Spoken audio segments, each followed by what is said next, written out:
Welcome to the Man Utd stream. Hope you're doing well. I'm still not over yesterday's defeat. The 3-0 is still sore. I feel so sore after yesterday's game, and I thought I'll do another video today. I've already done one. Go check that out. It was the reaction on the United and how everything is falling apart around Ruben Amorim. Go check that out. But I thought what else I'd do today is go and check out Ruben Amorim's post-match press conference after the Man City game, because it was interesting. There was lots of information in there that tells us a lot about the Ruben Amorim, the Man United manager. Where is he taking United?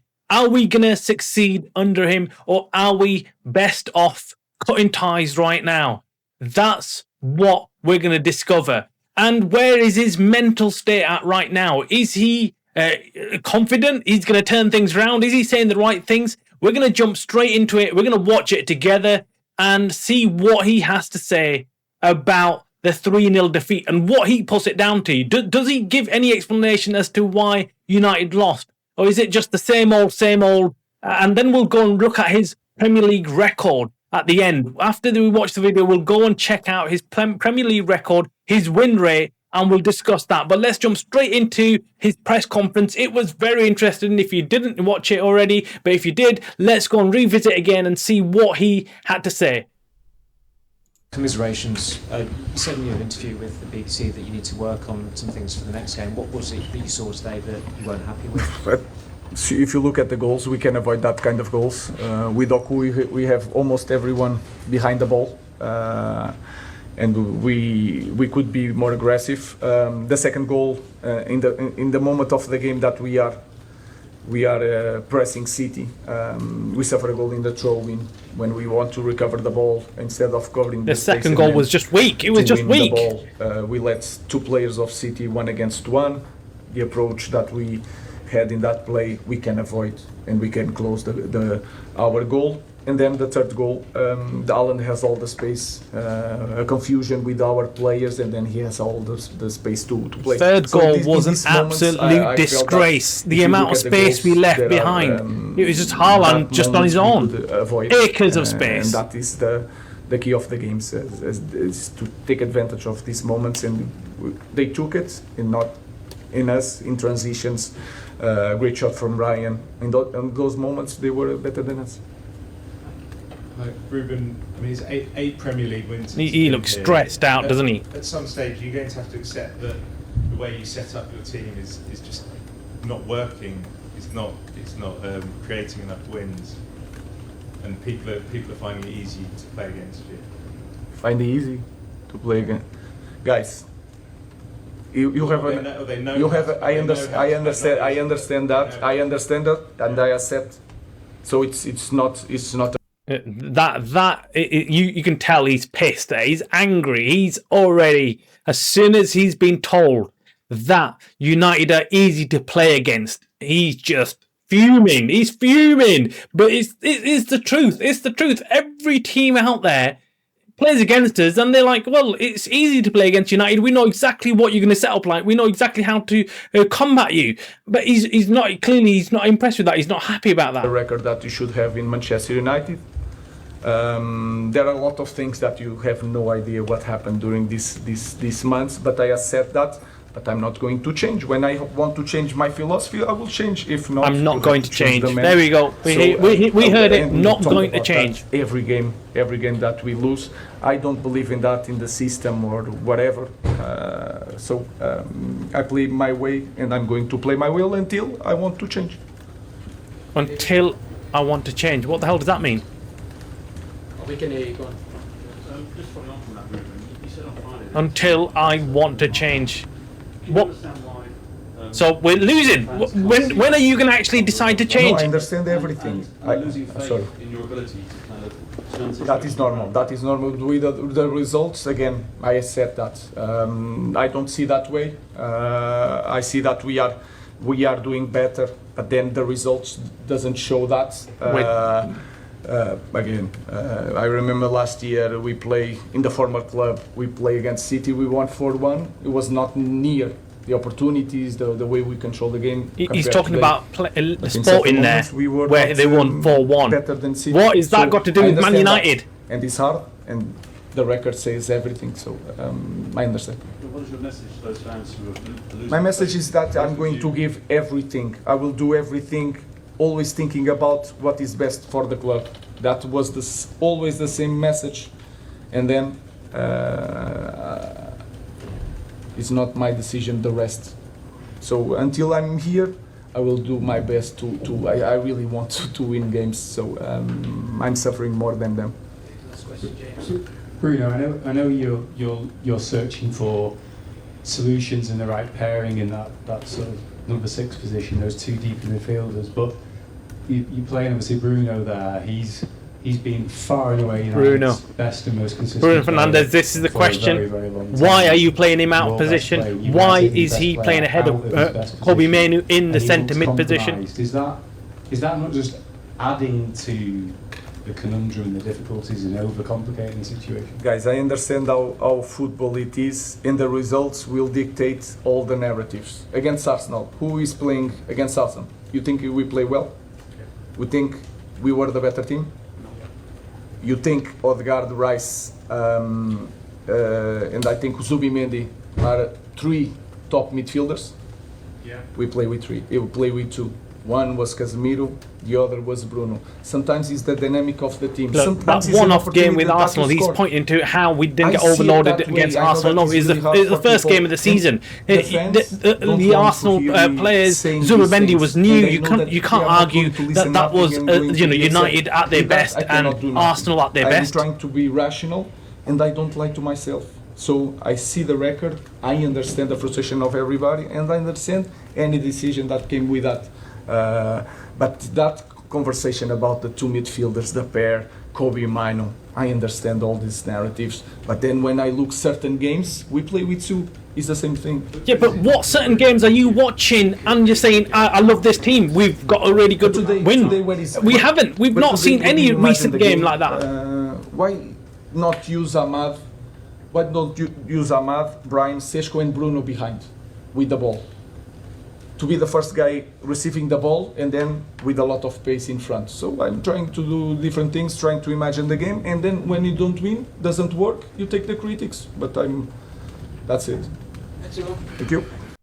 No, that's it. So that's his press conference there. That's interesting. So let's go and see Ruben Amorim's record, Premier League record. So this is Ruben Amorim's Premier League record since he's been at the club. So that's last season and this season. So he's had 31 games, 8 wins, not even double digits.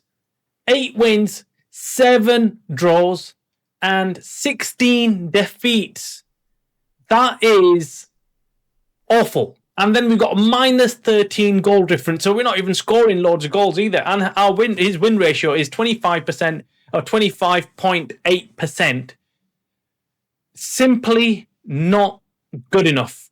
At any top club in Europe, if you were saying that this is the record of any top coach in a top club in Europe, it'd be unacceptable. 25%. If it's just absolutely horrendous. So if anyone is sitting there arguing that Ruben Amorim has had a really good win rate and he's really good, they've got no leg to stand on. Absolutely. Yes, you can argue that those 31 games, he inherited a team that wasn't good, and he's only had 4 games right now in the new season where he's actually gone out and strengthened the team. He's got the players that he wants. But look over at what's going on at other clubs. Look at what's going on at Tottenham. Look at the managers coming in, inheriting teams. They're terrible teams. But Thomas Frank coming in at Tottenham, and he's inherited the same team that you could argue it's even worse with no Son there as well. But anyway, he's inherited essentially the same team that existed last year for Tottenham that finished 15th. Look what he's doing. Immediately, boom, straight in, straight away. You can see positive signs, positive changes, and the results are coming their way. We didn't see anything like that. We didn't see any bounce back from Ruben Amorim. He came in, he started in this formation, and he stuck with it, and he said, yes, I might change it, but never did. And now he's saying in press conferences, I'm not going to change. I'm sticking to what I've been doing, and unless something else drastically changes, I'm not going to alter my formation. But this is drastic. We're not winning. We got battered by a crap Man City team. They had lots of injuries. They had key players not playing in that game, and yet they did us over 3-0. A team that's low in confidence, a team that was there for the taking. Yet we went there and got battered. We got battered. It wasn't even close. United didn't even create any chances. I think it was like a handful of shots on target. Donnarumma had not much to do apart from that one major save from Mbeumo's volley. That's it. Apart from that, the entire game was all Man City. And apart from, look, near the end, yes, they took the foot completely off the gas. They said, right, come on, we're going to keep the 3-0 now. You can attack us. We're not that bothered. You're not going to get 3 goals. And yeah, United got a few chances at the end, but too late. But this win record that we're looking at for Ruben Amorim is simply not good enough. If he was at any other major club in the world, he would be sacked. He would have been long gone by now. United, they made a huge mistake. The huge mistake was to bring him in halfway through the season. That's what I think, number one. Number two is that even if they did bring him in halfway through the season, they should have seen that he hasn't really improved anything. Our players weren't terrible. We didn't have completely rubbish players at the club. Even a manager coming in halfway through the season, you can see some positive changes that they make and positive results. But we never saw that with Ruben Amorim. And look, even with me, I gave him the benefit of doubt. I said, look, let's start of new season. He's coming halfway through, start a new season. He's going to have pre-season with these players, and he's going to get time to show them exactly how to play. Then he's brought in, 3 new forwards, 3 very good new forwards, you'd argue, and nothing. He's done nothing with them. And he's got a really good defense now. We've got a decent team. I can't even look at the players and say they're shit. I genuinely can't. I'm looking at the players and I'm thinking, okay, who's our weakest link? Altay Bende, okay, take him out of the game. Then who else is there? We've got midfield, Ugarte, not very good. Apart from them guys, maybe Luke Shaw as well. Luke Shaw, not a good player in my eyes, but you might have a different opinion. But there's a few players like that. But overall, the majority of the players can do a job. We should not be losing 3-0 against City. Amorim is creating his own mess. He's creating his own mess, and he's happy to sit there. He's happy to sit in the mess and say, I don't care. I'm not going to change.